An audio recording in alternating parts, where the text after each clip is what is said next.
नमस्कार। PACS computerisation ERP software के इस ट्रेनिंग वीडियो में सेल्स की एंट्रीज करना सीखेंगे। स्टॉक आइटम्स को परचेज और सेल करने के लिए डैशबोर्ड पर उपलब्ध मर्केंडाइज मॉड्यूल पर क्लिक करेंगे। मर्केंडाइज मॉड्यूल में होने वाली विभिन्न गतिविधियों के लिए अलग अलग मॉड्यूल बने हुए हैं। सेल्स को हम दो स्टेप्स में बांट सकते हैं, सेल्स और सेल्स वाउचर। एक एक करके दोनों एक्टिविटीज को समझते हैं। स्टेप वन, सेल्स करने के लिए सेल्स मॉड्यूल पर क्लिक करेंगे।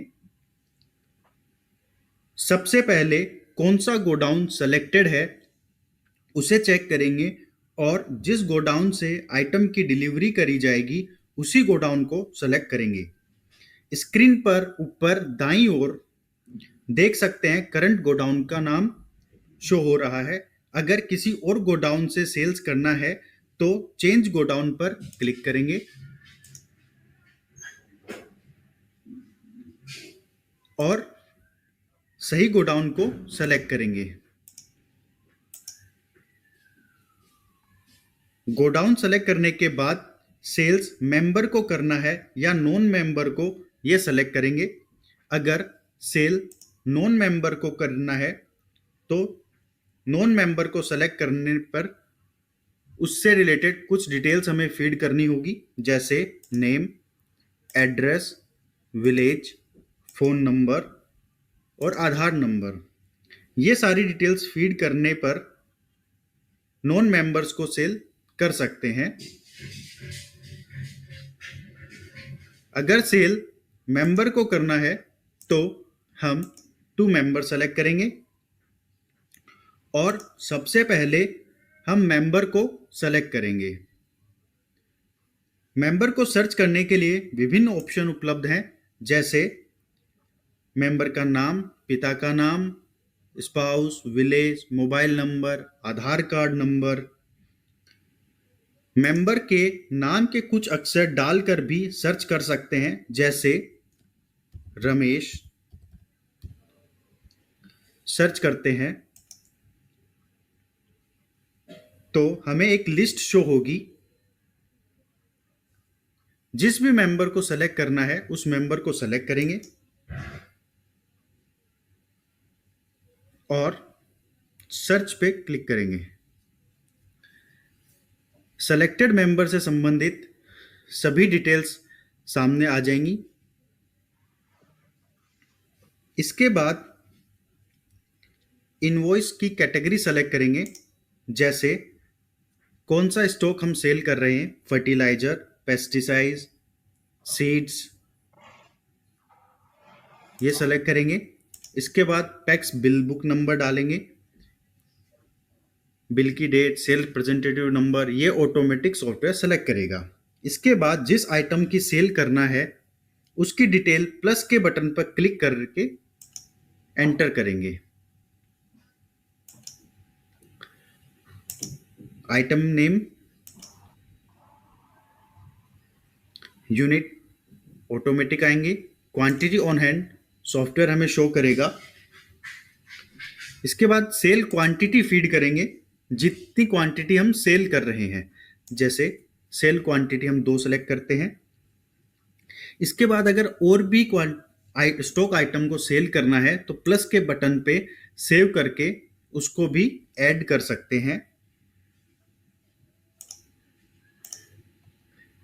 इसके बाद पेमेंट का मेथड सेलेक्ट करेंगे कि सेल हम कैश पे कर रहे हैं या क्रेडिट पे कर रहे हैं। कि अगर सेल कैश में करी जा रही है तो कैश ऑप्शन सेलेक्ट करके हम इसको कंफर्म कर देंगे। लेकिन अधिकांश मेंबर को सेल क्रेडिट बेसिस पर एज ए काइंड लोन दिया जाता है, इसलिए क्रेडिट ऑप्शन सेलेक्ट करेंगे। क्रेडिट ऑप्शन सेलेक्ट करने पर हमें एक नया ऑप्शन शो होगा, अकाउंट टाइप। अकाउंट टाइप में हम उसका लोन ऑप्शन को सेलेक्ट करेंगे। अगर हम उसे लोन के द्वारा सेल कर रहे हैं तो लोन ऑप्शन सेलेक्ट करने पर एक और नया ऑप्शन शो होगा, अकाउंट। तो उस मेंबर से संबंधित उसका लोन अकाउंट हमें यहाँ पे शो होगा, जिसको हम सेलेक्ट करेंगे। उसको सेलेक्ट करने पर उसकी कुछ बेसिक इन्फॉर्मेशन शो होगी, जैसे उसका अकाउंट नंबर और उसकी एलिजिबिलिटी अमाउंट कितनी है। इसके बाद हम उसको कंफर्म बटन पर क्लिक करके सेव कर देंगे। कंफर्म करने पर इस बिल से संबंधित इंफॉर्मेशन हमें शो होगी और इस स्क्रीन पर हम सेल की रेट भी डिफाइन करेंगे। जैसे यूनिट रेट, मान लीजिए हम इसको 50 रुपीज़ पर बैग जो है सेल कर रहे हैं, तो हम उसको यूनिट रेट डिफाइन कर देंगे। अगर हम उसको कुछ डिस्काउंट भी ऐड करना चाहते हैं तो वो भी हम यहाँ पे फीड कर सकते हैं। इसी स्क्रीन पर कुछ और इन्फॉर्मेशन भी शो होंगी, जैसे टैक्सेबल अमाउंट क्या है उसका, इस तरह की अदर चार्जेस लिए हैं तो वो भी यहाँ शो होंगे।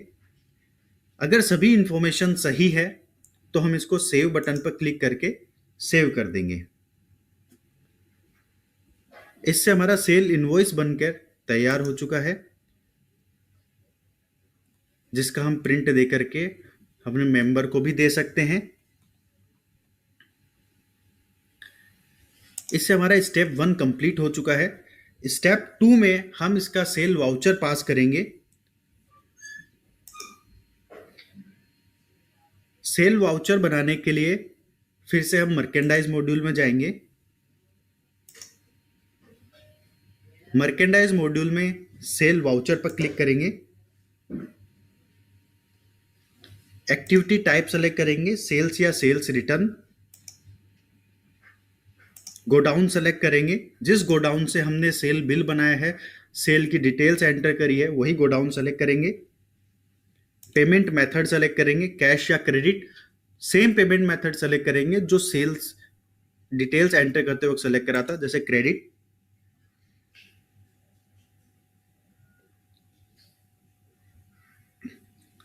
तो जैसे हमने क्रेडिट में सेल करा था लोन अकाउंट के थ्रू, तो हम ट्रांसफर वाउचर के थ्रू इस एंट्री को पास करेंगे। ट्रांसफर ऑप्शन सेलेक्ट करने पर बैच क्रिएशन की विंडो ऑप्शन होगी, जिसमें हम जनरेट न्यू बैच पर क्लिक करेंगे और नया बैच जनरेट करेंगे। बैच बनने पे हमें यहाँ पे एक बैच आईडी शो होगी। इसके पश्चात हम व्यू बटन पर क्लिक करेंगे।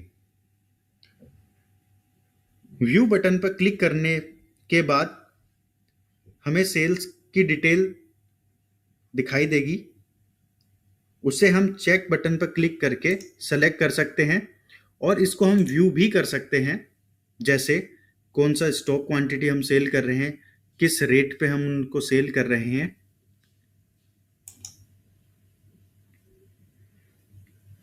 अगर डाली हुई डिटेल सही है तो हम इसको सेलेक्ट करने के बाद सेव बटन पर क्लिक कर देंगे। इससे हमें सॉफ्टवेयर सक्सेस का मैसेज देगा और ये हमारी सेल कंप्लीट हो चुकी है, जिसे हम एफएस मॉड्यूल में जाकर के चेक भी कर सकते हैं। इसको डे बुक में भी चेक कर सकते हैं।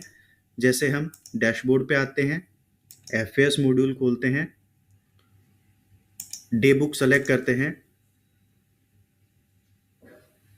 और हम डेट सेलेक्ट करेंगे जिस डेट पे हमने एंट्री करी है और व्यू बटन पर क्लिक करेंगे।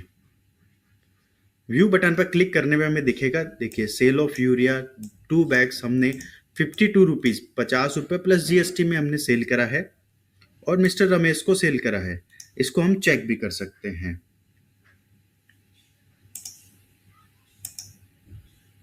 मर्केंडाइज मॉड्यूल से संबंधित और गतिविधियों को किस प्रकार यूज करना है उसे सीखने के लिए कृपया दूसरे वीडियो भी जरूर देखें। धन्यवाद।